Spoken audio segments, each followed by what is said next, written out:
Disclaimer: in this video I am going to be talking about conspiracy theories.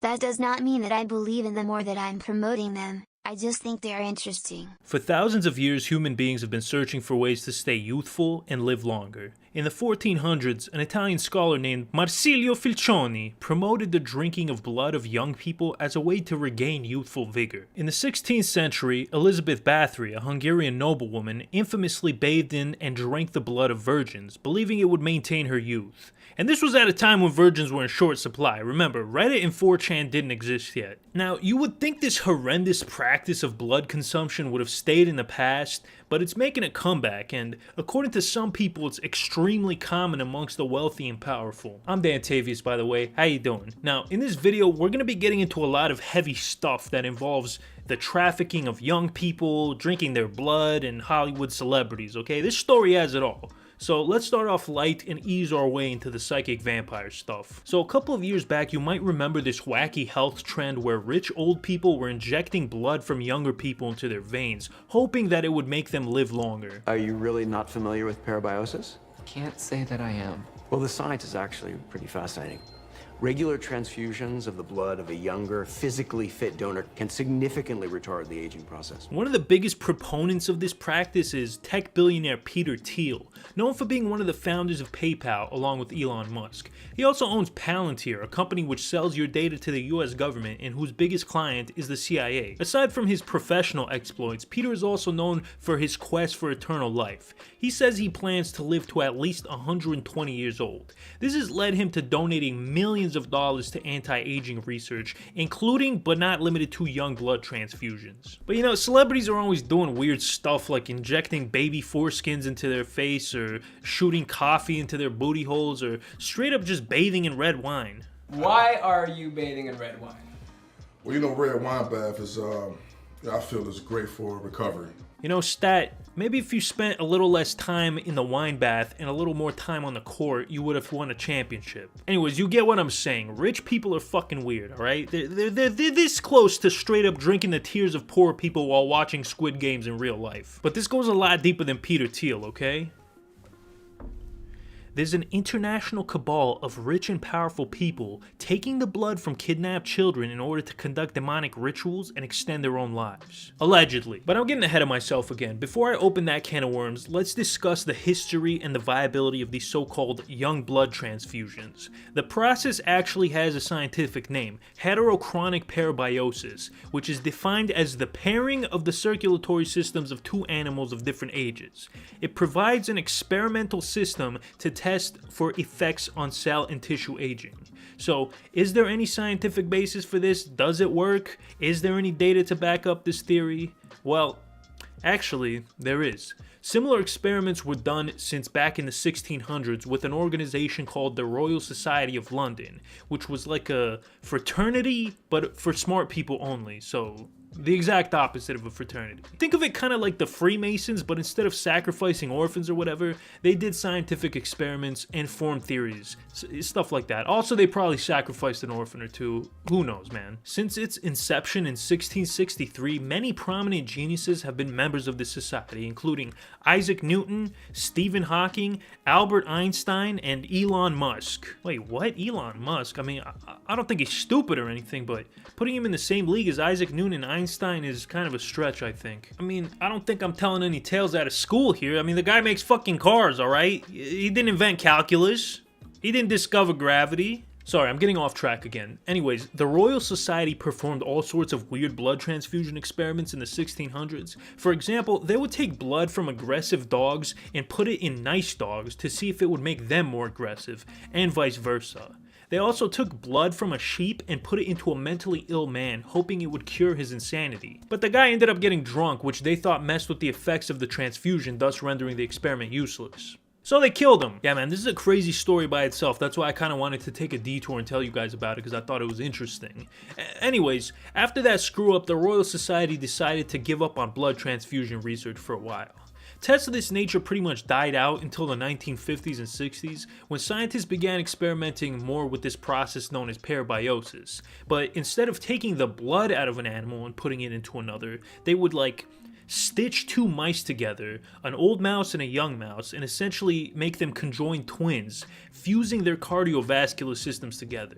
This was some weirdo Frankenstein shit, man. Like, you think they just stopped with mice? You really think these guys didn't human centipede some people together for the CIA or something? Anyways, from these heterochronic parabiosis studies, they found that the procedure had a beneficial effect on lifespan extension for the older mouse. But there wasn't really enough data to come to a solid conclusion. And these studies were pretty much abandoned for a while until 2005, when a team of researchers at Stanford decided that they wanted to continue torturing mice in the name of science. So they linked some mice together and found that the probiosis led to increased muscle and liver regeneration, as well as increasing neural stem cells and possibly increasing cognitive function slightly. Now, like I said before, most studies related to this parabiosis involve the process of surgically connecting two animals together so they share a circulatory system. But you can't exactly stitch two people together and have them walk around looking like Matt Damon and Stuck on You. That's where this guy comes in. Old mice that share a blood supply with young mice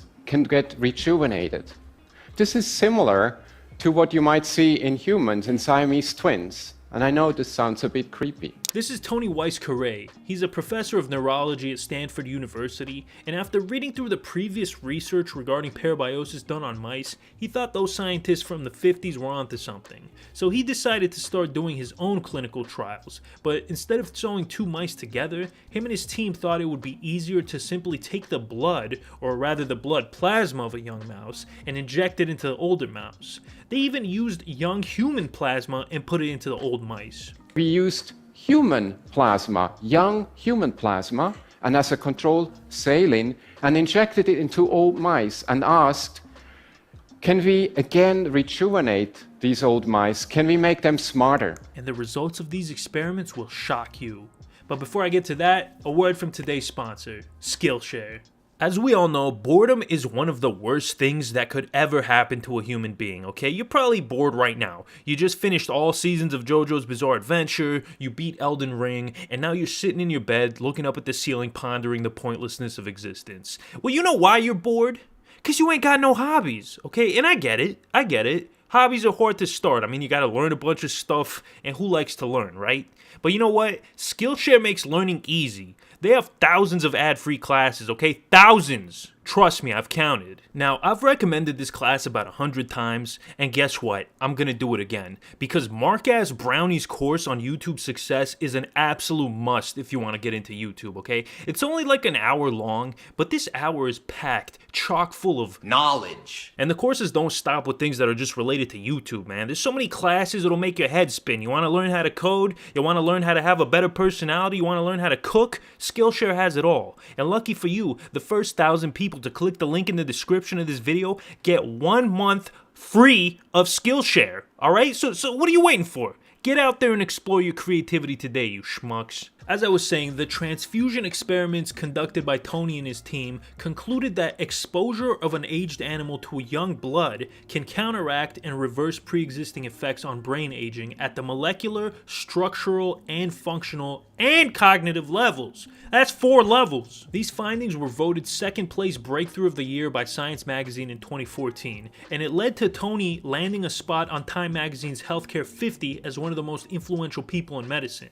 With the traction gained from this research, he was also able to open up his own research company called Alkahest, which is currently running clinical trials on treating Alzheimer's patients with young blood. One last thing I want to say about this guy is, does anybody else think he kind of sounds like Dracula? I know this sounds a bit creepy. Like, isn't it weird that the dude with the Transylvanian accent is obsessed with taking blood from other people? And am I the only one who finds this odd? Don't come to my house or else I'll suck your dick. Blood. I'll suck your blood. After Tony's findings were published, it was only a matter of time before some greedy opportunist would use them to inject young money into his old wallet. And the name of that greedy opportunist is Jesse Karmazin. Jesse founded a company called Ambrosia, which would sell you the blood of virgins for the low price of $5,500 a liter.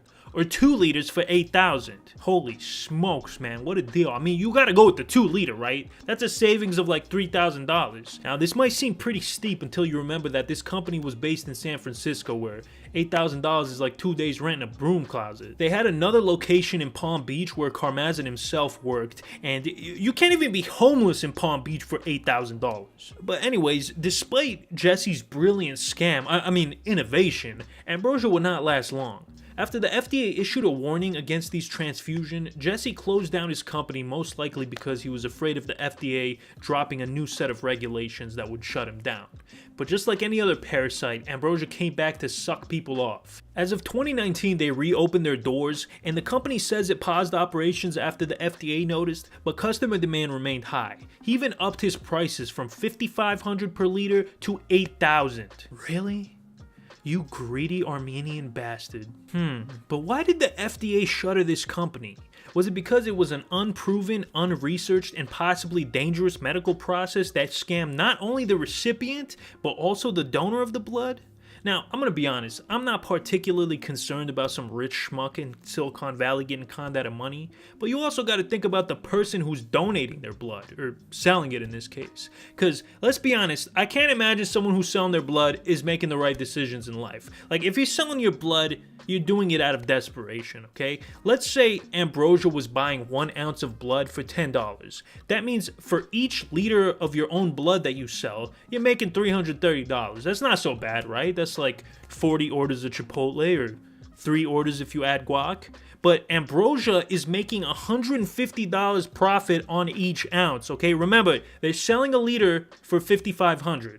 That's a lot of Chipotle, man. I'm assuming they're donating all of their blood at once. Now, I'm not a doctor or anything, but I don't think losing a liter of blood in one sitting is good for you. Like, I don't care if they give you a juice box and a bag of goldfish once they're done sucking it out of you. It can't be good. Even Tony Weiss-Correa himself made a statement about Ambrosia, saying that there's just no clinical evidence that the treatment will be beneficial, and you're basically abusing people's trust and public excitement around this. And I found that kind of weird, because isn't this kind of his thing? But then I realized, like, Tony is an actual scientist who's just, you know, looking at the plausibility of using this as a treatment for Alzheimer's, not to like stop people from aging. So anyways, yeah, that's one possibility of why this company shut down for a while. The second possibility we're going to talk about is because it was cutting into the global child blood trade. Now, I'm going to go ahead and switch hats here, because I'm going to be talking about some real Alex Jones level conspiracy shit, okay? Let me just go ahead and put this on. Let's see.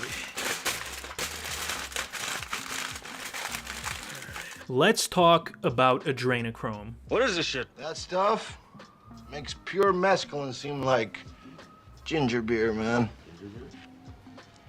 Adrenochrome. Adrenochrome? It's believed by some that adrenochrome is a chemical produced by the body when it's under a great deal of stress. Global elites, especially people in Hollywood, use it to maintain their youth and energy, and they also use it for satanic rituals, because why not? Oh, and I almost forgot to mention, it supposedly gets you high as shit too. The way this chemical is obtained is by extracting it from the blood of young children who are kidnapped, trafficked, and then tortured. The more pain and fear the child endures, the more adrenochrome is produced. According to them, the reason there's so many cases of missing children is because they're being trafficked by this network of Satanist pedos. And also from this point on, instead of, using the actual word that we use to describe somebody who likes to touch kids, I'm going to use the word podiatrist instead. So just know from this point on, if I say podiatrist, I'm talking about Anyways, this group of demon-worshipping podiatrists is made up of people like Bill Gates, Oprah, Tom Hanks, and of course Hillary Clinton, and, the royal family has to be involved. I mean, come on. How do you think the Queen of England has been alive since the 1400s, huh? How do you think she looks so good for being 95, huh? Makeup? Photoshop? No, bro. She's using some of that sweet adrenaline-rich blood getting pumped directly into her veins. So what I'm trying to say is that if your net worth is over $5 million, you're probably sucking down baby blood milkshakes to go along with your caviar and walrus ass or whatever rich people eat. Now, the QAnon conspiracy theory is based on this concept, but we'll get more into that later. Okay, you know what? This hat is annoying me. It's not staying on my head, so I'm gonna put my other hat back on. So anyways, that's the basic concept that we're working with here, okay? But we're gonna dig a little deeper and see if there's any truth to this and what the viability of something like this is, okay? So what actually is adrenochrome? Is it even a real thing? Well, at the most basic level, it is a real thing. It's a chemical compound that's produced from the oxidation of the hormone adrenaline, aka epinephrine. The most well-known use for epinephrine is an EpiPen, which injects straight adrenaline into you. I'm having a really bad day. Tell me you got epinephrine in this fucking car. What? You alright? I said tell me you got epinephrine, okay? How the fuck? I don't know. An EpiPen will actually turn into adrenochrome. After about 90 days, adrenaline oxidizes and becomes adrenochrome. Currently, the only known medical use for it is outside of the United States, where it's used to treat seizures, but in the US, it's not really used for anything. There were some studies done on the substance in the 50s, but research on it is very limited. That's what the globalists want you to think! Oh gosh, I'm sorry, man. This has been happening a lot lately, okay? I've been watching a lot of InfoWars to research for this video, but as I was saying, most research regarding this subject was done over 70 years ago. The most prominent comprehensive study was done by scientists Abraham Hoffer and Humphrey Osmond, who observed that adrenochrome has a similar effect on the body as the drug mescaline, aka peyote. They concluded that this chemical compound is most likely the cause for schizophrenia. The first reference to it outside of medical studies was in Aldous Huxley's book, The Doors of Perception, which details Huxley's experience with psychedelics, which he began writing just a year after Osmond and Hoffer published their findings. But the most well-known mention of this compound is from Hunter S. Thompson's novel Fear and Loathing in Las Vegas, where he says, "There's only one source for this stuff, the adrenaline glands from a living human body. It's not good if you get it out of a corpse." He also mentions that the adrenochrome was attained from a Satanist podiatrist. And that's pretty much the entire basis for this whole conspiracy. Pretty sure QAnon people took this semi-fictional novel written by a guy who was on every drug on the planet as fact. Just to be clear, adrenochrome is very easily synthesized in a lab, okay? You do not need to extract it out of the adrenaline glands of a living person. But let's, for the sake of argument, say that these people want the real stuff, okay? The synthesized stuff just doesn't cut it for them, because otherwise this will be a pretty short video, honestly. Also, the guy who directed the film version of the novel said that Thompson himself told him that he made the whole thing up. But okay, let's just say that's a big lie, okay? Let's move on. Now, after the video adaptation of Fear and Loathing in Las Vegas was released in 1998, talk of adrenochrome would pretty much die down for a while until 2016 with an event called Pizzagate. Now, I'm not going to get too deep into Pizzagate because it's like a whole nother video in and of itself, but let me just connect the dots a little bit. So, during the 2016 presidential election, Hillary Clinton's campaign chairman, John Podesta, had his emails hacked. People combed through all the spam and all the local MILFs in your area, Nigerian prince scams, and eventually came across some emails sent to a James Alefantis, who was the owner of a restaurant in Washington, D.C. named Comet Pizza and Ping Pong. Alefantis had a lot of connections in the Democratic Party and frequently threw fundraisers for people like Hillary Clinton and Barack Obama.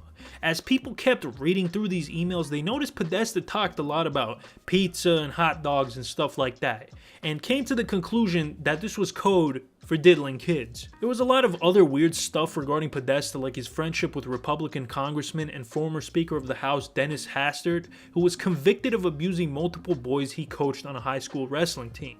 For his crime, he would serve a whopping 15 months in prison. Jeez, man, I've seen people go away longer for a gram of weed. Oh, and on top of that, there's also this spirit cooking thing. So, Podesta was in contact with performance artist Marina Abramovich, who invited John and his brother Tony to a spirit cooking dinner. The act of spirit cooking involves Abramovich using pig's blood as a way of connecting with the spiritual world, to cook up thoughts rather than food. There's a video of her doing spirit cooking, and it shows her throwing blood on statues and writing things in the pig's blood like, "Fresh morning urine, sprinkle over nightmare dreams," or, "With sharp knife, cut deeply into the middle finger of your left hand and eat the pain." Like, what the fuck is this baloney, man? This is an absolute freak show. She also wrote a book with the title Spirit Cooking and frequently holds events for wealthy people and Hollywood celebrities. Here she is with Lady Gaga eating a cake that looks like a dude covered in blood, and here she is with cult leader Jared Leto. And I just want to come right out and say this. I absolutely hate performance art. I hate contemporary art. I think it's pretentious bullshit for rich people who want to seem smart, cultured, and unique. And one of the purposes of Marina's art is to shock people, which to me is like the lowest form of art. Being shocked for the sake of being shocked is so incredibly stupid. Anyways, I just thought I should mention my bias, alright? I don't like this chick. I don't like her art. I don't like what she stands for. And that being said, I don't know if she's a Satanist per se, but she's definitely a weirdo, and I will not be attending her dinner parties anytime soon. Like, don't even ask me, alright? Because I am not going. And there's a lot of other stuff, but long story short, they came to the conclusion that the Hillary Clinton campaign ran a child exploitation ring in the basement of this Comet Pizza place. A basement which did not exist, by the way. They kind of dropped the ball on that one, honestly. But, you know, even though they were kind of fucked up in a lot of places, it'd be hard to deny that the Clintons aren't up to some shady stuff. I think it's fair to mention that the Clinton Foundation is incredibly corrupt. It's essentially a way for corporations and wealthy individuals to buy political favors under the guise of charity. A lot of quid pro quos, alright? And if you look into it, you'll see it's pretty sketchy, and they were even under investigation by the FBI for a while. Now, at the time that this Pizzagate thing was cooking up, adrenochrome wasn't in the picture. Yet, I bring it up because it's the precursor to QAnon, which is where adrenochrome really started to take off. So, QAnon started back in October 28th of 2017, when an anonymous user began posting cryptic messages on 4chan. The user only went by the name Q. Yes, that Q. Q from Impractical Jokers. No, but seriously, Q stands for Q-level security clearance, which is the highest level clearance you can possibly get. Apparently, the guy posting these messages was a government insider who was tasked with covertly leaking information to the public about a secret shadow war Trump was fighting against the deep state globalists who were abusing kids and drinking their blood. The first post made by Q, or Q drop, as they are often referred to, simply said Hillary Clinton will be arrested between 7:45 a.m. and 8:30 a.m. Eastern Time, Monday morning, October 30th, 2017. And then, like clockwork, on October 30th, 2017, at exactly 8:30 a.m., Hillary Rodham Clinton did not get arrested. Q's been wrong from the get-go, man, from his very first post. He also had another post during Trump's impeachment hearings where he said that Trump is 100% insulated with zero risk of impeachment. Fact!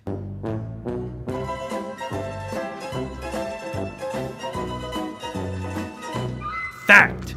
But you know what? I'll give him the benefit of the doubt. Maybe there were some new developments he wasn't aware of. I mean, it can't be easy fighting a shadow war during the day and shitposting on 4chan at night. The second Q drop was much more extensive and contained vague tidbits of information and clues that were meant to be deciphered by people on 4chan. Wait a minute. This is an ARG. QAnon is literally just a fucking ARG. I mean, look at this. This is the definition of an ARG. The key feature of an alternate reality game is that it does not present itself as a game per se. It gives the outward appearance of being a real-life adventurous situation, just something the player has stumbled upon. However, an ARG is distinctly a game. The games consist, for the most part, tracking down clues scattered across real and virtual world and assembling them to solve a mystery. That's exactly what this is! But okay. Let's say, just for the sake of argument, just so I don't have to cut this video short, let's say it's not an ARG. So, the second Q drop mentions a few key things. He references Mockingbird or Operation Mockingbird twice, which is something he would include in many other drops. Another detail worth noting is that he says, "Where's Huma? Follow Huma." Now, like I said, most of these Q drops are pretty vague and don't contain a lot of direct mentions, but rather they contain breadcrumbs. Like this post, for example. FBI had an open investigation into the Clinton Foundation. Why did Comey drop this? Who was the FBI director during the Haiti crisis? How many kids disappeared? How much money was sent to the Clinton Foundation under disguise of Haiti relief actually went to Haiti? This is a reference to the rumor that Bill Clinton and the Clinton Foundation embezzled funds from a Haitian relief effort that took place after an earthquake decimated the country in 2010. But I never touched any of that money. I did not have sexual relations with that woman. Essentially, a lot of developments were promised by not only the Clintons but other organizations, and to this day, not much has gotten done. Whether that's the fault of those organizations or the Haitian government, I don't know. But what I do know is that this led to a lot of speculation that the true motive of the Clintons was not to use these funds for Haitian relief, but rather to use them to procure children for their adrenochrome farming operation. And now, here's where things get fucking nuts, man. So, in the immediate aftermath of the Haitian earthquake, a Baptist missionary from Idaho by the name of Laura Silsby, along with 10 others, were stopped at the border of Haiti and the Dominican Republic, attempting to leave the country with 33 Haitian orphans that she rescued from the rubble of the disaster. Her goal was to deliver these children to a Dominican hotel, which she converted into an orphanage. The only issue is she didn't have the proper paperwork to transport these children. Oh, and also, these weren't orphans, alright? They had parents. So she essentially kidnapped 33 kids from their parents and tried to smuggle them out of the country. She was charged with kidnapping and put in jail where she awaited trial. But guess who stepped in on her behalf? Yep, that's right, former Oval Office fellatio receiver William Jefferson Clinton. After his appeal to the Haitian government, all of Silsby's cohorts were released, and Silsby herself had her charges reduced to arranging irregular travel, for which she served just 6 months in prison. You know, when I first read about this, I was saying to myself, man, maybe these Q people are onto something. But as I started looking into it more and thinking more about it, I was thinking to myself, you know, if the Clintons really are these masterminds behind this global trafficking ring, you would think they would be smarter about this whole operation, right? You would think getting her the paperwork to cross the border is the very first thing they would have done, especially if they've been doing this for years and years and years, like these people are saying. Now, don't get me wrong, there was definitely something fishy going on, but I don't know what that something was. Personally, I'm more inclined to believe the corruption and embezzlement stuff rather than the trafficking stuff, because for an operation of that size to work out, logistically, it makes no sense. Like, it's hard to wrap your brain around, man. Too many people have to keep their mouths shut, you know? With situations like this, I think of the American Mafia, right? Because this was a large network of people that had hundreds to thousands of members. They had judges and politicians and police in their pocket. And even then, mother suckers were squealing like a hog farm, right? There were so many people that were ratting people out, even though they had this code of silence and this code of ethics, and they all had dirt on each other. Now, let's backtrack back to that Q drop I mentioned earlier for a second. You'll notice that he mentioned Huma, and there's actually quite a few of these posts mentioning Huma. Huma Abedin was Hillary Clinton's chief of staff during her tenure as Secretary of State, and she also served as vice chair of her 2016 campaign. But she's probably more well known for being the ex-wife of convicted sex offender Anthony Weiner. And I gotta say, this guy has the most appropriate name I've ever heard. Anthony is a former congressman from New York who was sentenced to 2 years in prison for sexting a minor.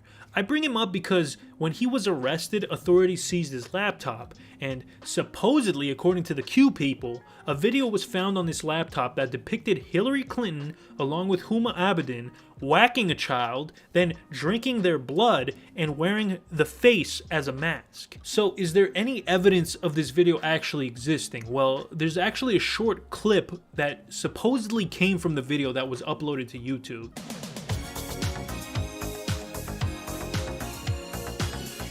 Come on, man. Is it even a Dantavius video if you didn't get rickrolled? No, but seriously, is there any evidence? Did anybody actually see this video?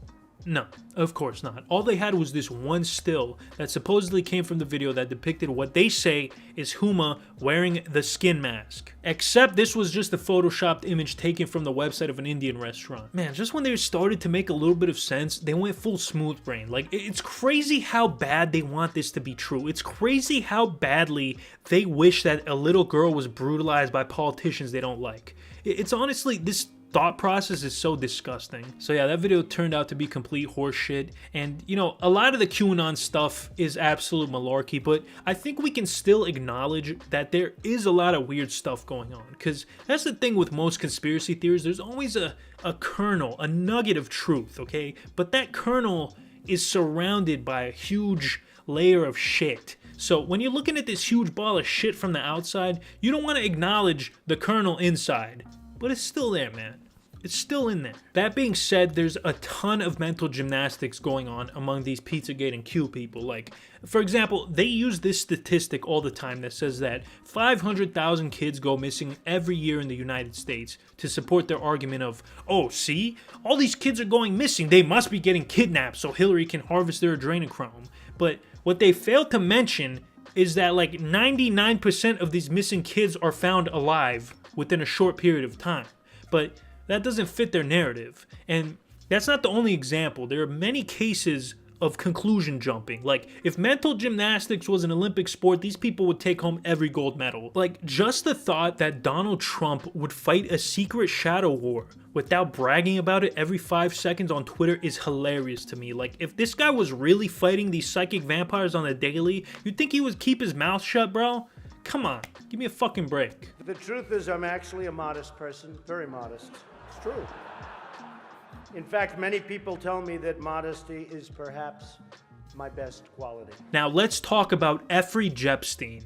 You may know him as the guy who definitely hung himself. It's no secret that Jeffrey was friends with a lot of rich and powerful people. By now, everybody knows he was procuring young women for these rich and powerful elites. From British royalty to US politicians to billionaires, some of his most well-known associates include Bill Gates, Kevin Spacey, and Andrew Dershowitz, a lawyer who represented Trump during his impeachment hearings. Oh, and of course Bill Clinton, among others. Once the Epstein story broke, of course people tied it all back to the global trafficking network that we've been talking about. And essentially, according to them, there are 2 levels to Epstein's operation.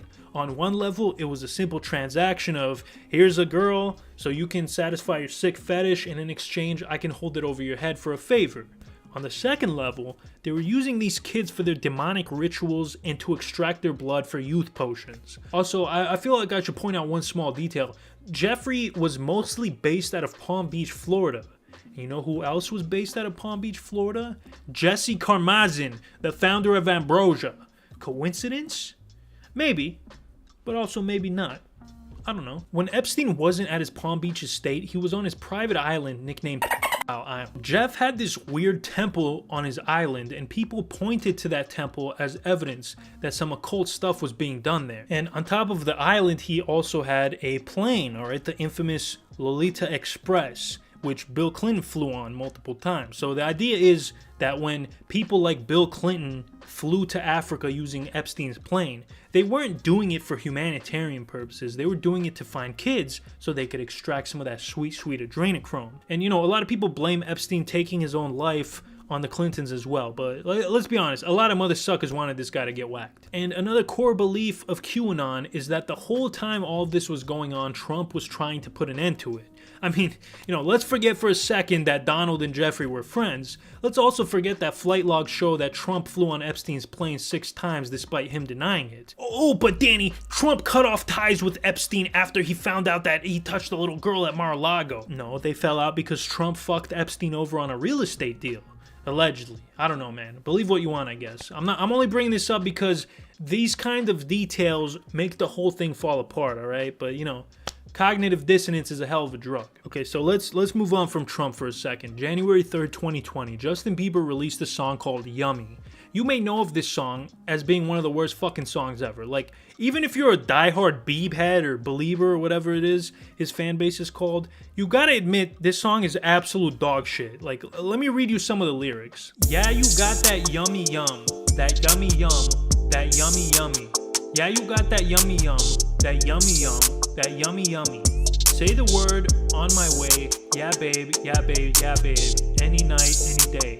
Say the word, on my way, yeah babe, yeah babe, yeah babe. In the morning or the late, say the word, on my way. It took 6 people to write this, by the way, okay? 6 fucking people. But you know what? It doesn't matter that this song is absolute caca. What matters is the hidden message behind the song. You see, members of QAnon have linked this song to Pizzagate. People noticed the weird nature of the Yummy music video and realized it's not just a bad music video, but there must be something more to it. Like, there must be some kind of subliminal messages. It can't just be complete and utter dog shit. And you know what? There might be something to this, alright, if it's not a marketing tactic. Like, if you watch it, you'll notice that it features young kids entertaining old adults. And people even said that one of the main old people looks like John Podesta, but I don't know. To me, he looks more like Junior Soprano. The fuck? What kind of likeness is that? If they were great artists, they'll be in a museum. And the weirdness doesn't stop there. As a promotion for his single, Justin posted pictures of babies on his Instagram stories with the caption #yummy. And it was speculated that this was a subtle reference to child trafficking. Then he also posted the song's title with pizza letters. Okay, kind of suspicious, kind of dubious. And then this last bit of strangeness was during an Instagram live. Somebody commented for Justin to touch his hat if he was a victim of Pizzagate. And he touched his hat, you guys. How about these words right now in this pandemic? Suffering. But I mean, honestly, I think that's inconclusive. Mother Sucker gets like 300 comments every second. The likelihood that he saw that particular comment is pretty low, I think. But I will say this. If this has nothing to do with Pizzagate, then dude just use babies to promote a song about cunnilingus, which is pretty gross if you ask me. Now, with this particular case, adrenochrome wasn't specifically brought up, but I think it still fits in with the narrative, so I wanted to mention it anyways. And since I'm on the topic of Justin Bieber and Instagram, let me shoehorn in one of Bieber's ex-girlfriends, Kendall Jenner. She made a post pretty recently, last month actually, with the title Things I Love, and it contains a couple of photos. You know, you got one with her dog wearing sunglasses. Okay, that's pretty cute. Then you got her looking like a demon.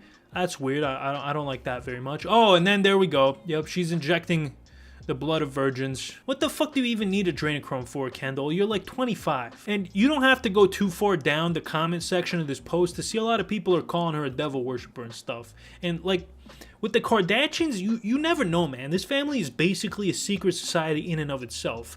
We already had Kim doing the vampire facial where she literally injected blood into her face and, you know, to stop her from getting wrinkles. Holy shit, guys, I think I'm onto something here. Kim isn't dating Pete Davidson because she likes him. She's dating him for his blood. Alright, think about it. That's why this mother sucker looks like the life force is slowly being drained out of him, okay? Look at him just a few years ago compared to now, okay? He's not anemic. He just doesn't have any blood. Look, man, all I'm saying is, maybe Kanye's not crazy. The most recent development in this adrenochrome saga happened in the early days of the COVID pandemic. The Chinese government had just barely released the disease to the public, and people began to notice that a lot of celebrities were getting infected with the virus. This was around the time when Tom Hanks got sick, but people speculated that it wasn't because of COVID. No. That would make too much sense. Tom Hanks got sick because of a tainted batch of adrenochrome. So yeah, man, that's basically every major development that has happened up until now. It's been pretty quiet for a while since Q hasn't posted in like 2 years, but who knows, man. I'm sure in like another 6 months, some other crazy celebrity's gonna do some weird bullshit and then it's gonna revive this whole movement. And one final point I want to make about this whole thing is that a lot of people point to QAnon and say that it's an anti-Semitic movement because, let's be honest, you can't have a good conspiracy theory unless you blame the Jews for something. And the concept of adrenochrome extraction builds on the historic anti-Semitic trope of blood libel, which is a belief that Jews killed young Christian boys in order to use their blood to like bake matzah or something, which they would eat during Passover. Man, you know, I must have missed that part of the Bible during Sunday school. I guess I was asleep or something. Also, they conveniently leave the Catholic Church out of this whole thing, an institution that's famous for touching little boys and covering it up. Another thing that people point to is Q's obsession with billionaire investor George Soros, who happens to be Jewish. But despite all of this, I think it's not inherently anti-Semitic. I think it's more anti-Democrat because you know whose name is never mentioned among the list of people who procure adrenochrome services? Peter Thiel, the guy who literally admitted to injecting blood into himself to stay young. Alright, but Peter Thiel is an outspoken libertarian and supporter of Donald Trump who actually worked as an advisor to President Trump. So it doesn't match up with their narrative. And let's be honest for a second, Soros is another shady evil billionaire who shits in a gold toilet. Meanwhile, I can't even afford a pot to piss in. But I still think most of the hate for him is not because he's Jewish, but because he donates to democratic causes. Like, don't get me wrong, I'm sure a large portion of these Q-tards are actually anti-Semitic, but I don't think that's the main focus of the movement. And again, I'm only bringing this up to showcase the hypocrisy and the bias of the whole thing. Now, I know this has been a long video probably, but I want to add my own little conspiracy on top of everything. I would not be surprised if QAnon was a foreign operation used to destabilize the US, possibly Russian, maybe Chinese, potentially even Swedish, because you know what? Those bastards are planning something. I don't know what it is, but I will find out. Whatever it is, it's working, and I feel like people aren't talking enough about this possibility. And you know, it doesn't even necessarily have to be foreign. It could be inside our own government, it could be a psyop, or even a corporation with interest in destabilizing the general population, like, I don't know, Papa John's. Think about it. Pizzagate, Papa John's Pizza, the day of reckoning. Stay tuned. The day of reckoning will come. I mean, is it a coincidence that the first ever Q drop happened the same month as the infamous Papa John's call? It's all right there, but you sheep are too dumb to see it. Well, I think that pretty much covers everything. Before I end this video, I just want to mention that I am very happy with my life and I'm not depressed in any way and have absolutely no intention of taking my own life. I'm also very healthy too, you know, too young to have a heart attack. Now, if you enjoyed this video, please drop a like and subscribe to my channel, or the psychic vampires will suck you dry of your delicious blood, alright? Thanks, I would really appreciate it. And while you're at it, hey, why not follow me on social media? It's all linked in the description of this video. Oh, and also, I feel like I should bring up, the chances of this video getting monetized are very slim, so if you want to see me prosper and not have to sell my own blood, please consider subscribing to my Patreon. I mean, to be honest, I don't think it would be a good financial decision on your part, but hey, if you got some extra money lying around, you feel like wasting it on pointless things, who am I to talk you out of it? On that note, shout out to all my beautiful patrons who support my YouTube career. John Zoller, Joe Singh, Big Man Oz, Zane Steven, Zazafi, Spurgalicious Asshat, and all the other patrons. Thank you all so much, and thank you to all you beautiful, breathtaking mother suckers who watch my videos and support me. Later.